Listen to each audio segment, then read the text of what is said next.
4월 13일 도전 7일차 섀도우 리딩 시작합니다. A few years ago, I felt like I was stuck in a rut, so I decided to follow in the footsteps of the great American philosopher Morgan Spurlock and try something new for 30 days. The idea is actually pretty simple. Think about something you always wanted to add to your life and try it for the next 30 days. It turns out 30 days is just about the right amount of time to add a new habit or subtract a habit, like watching the news from your life. There's few things that I learned while doing these 30-day challenges. The first was, instead of the months flying by forgotten, the time was much more memorable. This was part of the challenge I did, take a picture every day for a month, and I remember exactly where I was and what I was doing that day. I also noticed that I started to do more and harder 30-day challenges. My self-confidence grew. I went from desk dwelling confident nerd to the kind of guy who buys to work for fun. Even last year, I ended up hiking up Mount Kilimanjaro, the highest mountain in Africa. I would never have been that adventurous before I started my 30-day challenges.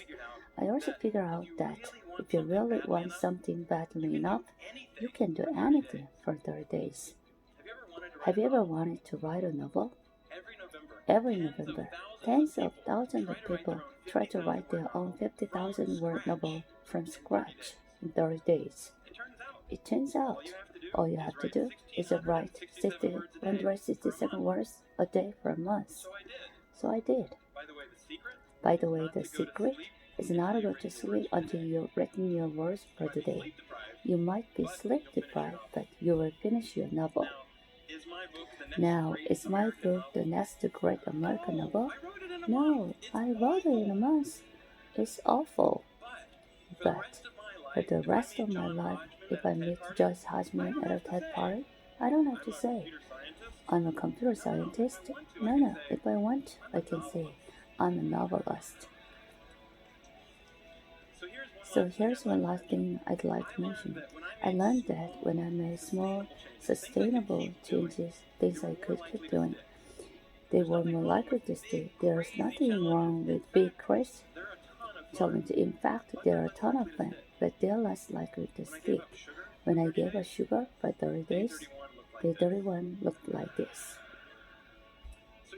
So here's my question to you. What are you waiting for? I guarantee you the next 30 days are going to pass, whether you like it or not.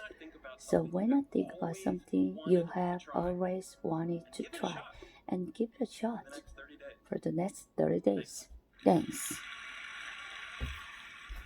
혀가 좀 꼬였지만 통과.